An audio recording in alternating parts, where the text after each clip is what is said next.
Labas rytas, kolegos, draugai, pažįstami ir prijaučiantys žvejybai. Bandymas atsidaryti sezoną pavasario, labai geras oras. Žodžiu, pasižiūrėkit, po pavasario pasiekmes kokios. Koksai vanduo, koksai šiukšlynas. Neša visokį purvą, žolių pilna. Tai va nežinau, kaip čia mums seksis gaudyti, bet bandysim. Žvejų taip pat turim ant kranto, tai turėsim šiokią tokią konkurenciją. Vakar buvom nuvykę pas Rimantą Kudirką į feeder fishingo parduotuvę Noreikiškėse. Pasižiūrėt, kaip jiems sekasi.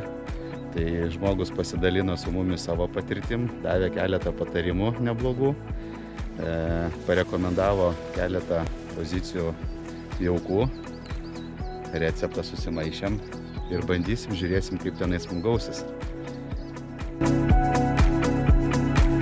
Kaip ir minėjau, dieną prieš žūklę nuvykome į parduotuvę Feeder Fishing LT. Ten aišku radome besidarbuojantį Rimantą Kudirką, kuris mums suteikė nemažai informacijos, kokias jaukų kombinacijas naudoti prasidedant feederio sezonui.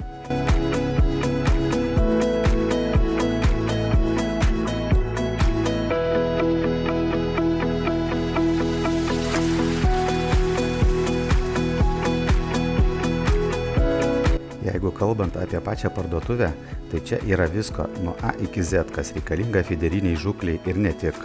Gausus asortimentas šėryklų. Jaukų lentynose yra visi Lietuvoje žinomi prekiniai ženklai, tokie kaip VDE, Trapper, Champion Feed, Italix bei kiti. Be abejo, didelis pasirinkimas įvairiausių priedų jaukams, feeder tipo meškerių ir visi platformų bei kėdžių priedai.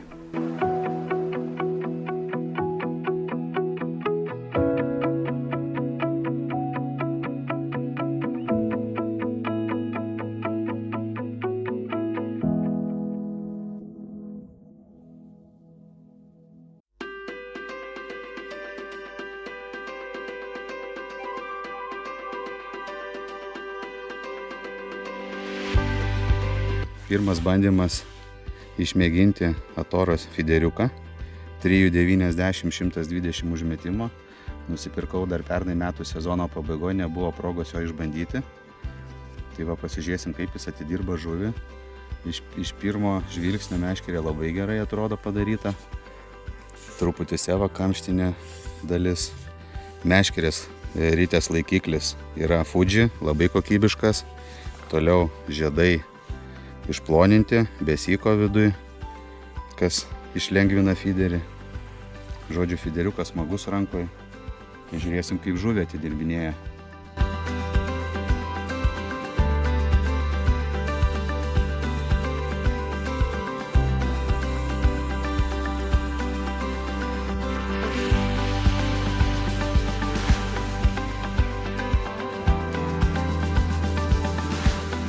Vienas turbūt iš svarbiausių sėkmingos žūklės faktorių yra susirasti teisingą vietą. Tai yra atstumas nuo kranto bei dugno struktūra. Todėl kiekvieną kartą atvykus pirmas darbas su feederiu yra dugno skenavimas svareliu, po to seka jaukinimas ir tik po jo pati žūklė.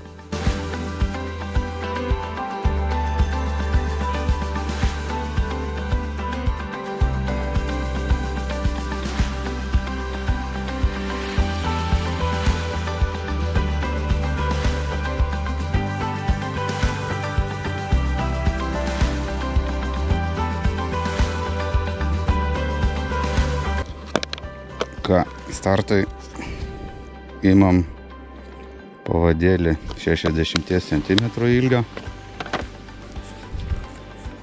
Visą laiką startuoju nuo trumpo pavadžio, paskui bus aišku pagal aplinkybės, ar reikia tą pavadį ilginti ar nereikia.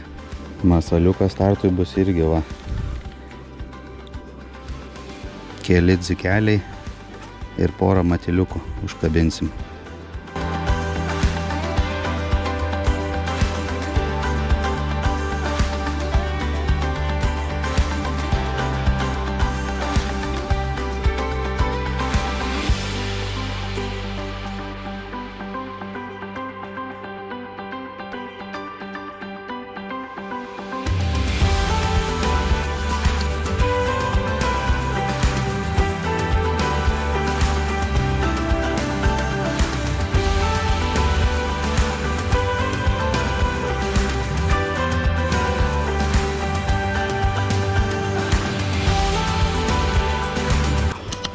Nu va, pirmų metimų 50 sekundžių praėjus. Toksai gražuolis.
Po ilgų eksperimentų su pavadėlių ilgiais, atstumo keitimais bei masalų kombinacijų paieška pavyksta rasti vieną kitą stambesnį karšiuką.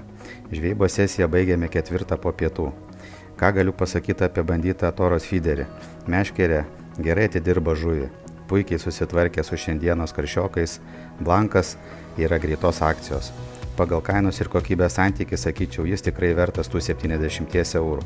Taigi, kam tikrai reikalingas universalus ekonomiškas fideriukas tiek upiai, tiek stovinčiam vandeniui, jis jums kaip tik. Kiek teko išsiaiškinti, tai jais Kaune prekiauja Feeder Fishing LT parduotuvė bei žvejybos reikmenys LT.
baigėm žūklę, daiktus susinešėm jau į mašiną. Kaip matėt, susigaudėm sąlyginai kaip pirmą kartą pavasario sezoną atidarimui gan neblogai. Užteks šį kartą. Jo, užteks. Rezimuojant, turbūt Jaukas puikiai dirbo tą, ką Rimas mums pasiūlė realiai. Kas liečia atstumus, tai pradžiai pradėjom gaudyti ties 45 metrų ribą. Pagaudžius, kliovai dingus, pabandėm artimą distanciją, artimoje distancijai maža žuvis dominavo. Nu, bet aš artimoje ir likau po to visą laiką. Tai man artima daug geriau dirbo negu tolima. Va, o man kažkaip tolima, paskui aš grįžau vėl į savo pradinį tašką, tai ten kažkaip, nežinau, susigaudžiau keletą dar tokių biškį didesnių karšiukų. Kas ant kablio dirbo ant kablio geriausiai, tai keli balti šitie dzikai ir 2-3 mateliukai. Realiai pagrindas. Pavadėlio ilgis metriukas dirbo. Nuo 60 iki metro. Nuo 60 iki metro, ja, reikėjo varijuoti, bandyti visai. Tai va, žuvies aktyvumas labai toksai, sakyčiau, vangokas, nes realiai išlaukimai 4-5 minutės realiai išlaukimas. Pirmas kibimas ties minutę, po to ties 5. Realiai, jo, po startinio šėrimo mano buvo pirmas metimas. Ir ties 50 sekundę pasigavau karšį. Įmetė į burną. Įmečiau į burną, o po to viskas užsirišo. Tai žodžiu, jo, išlaukimai gan ilgi. Nu tai vat, toks pavasaris realiai. Šilta šiandien buvo, 15 laipsnių. Tai ką mes norėtume padėkoti Rimantui Kudirkai ir jo parduotuvei Feeder Fishing LT. Už super jauko kombinaciją, už patarimus. Ir Algiukui padėka didžiausia už gyvus masalus. Kurie niekada nenuvilia. Jo, va, super. Ačiū, kad žiūrėjot mus. Iki kitų susitikimų.